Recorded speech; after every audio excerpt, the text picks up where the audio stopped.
How to enable dark mode in Google Chrome. Now that's what I'm going to show you guys in this video. So as you can see, I'm in dark mode right now. And in order to be able to also enable this, what you want to do is search anything. So just a couple random words, hit enter, and then right here, you should see this gear icon for the settings. You want to click on there, and then click on search settings. And here on the left, you can see appearances.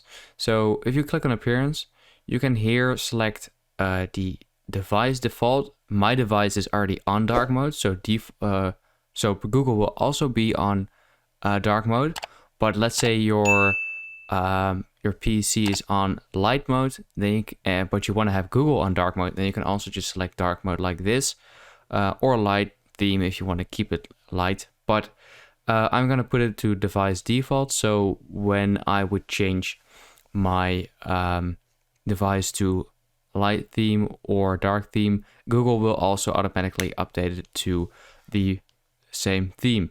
So then just click on save, click OK, and as you can see, we are now on dark mode. So that's pretty cool. I hope this video helped you out.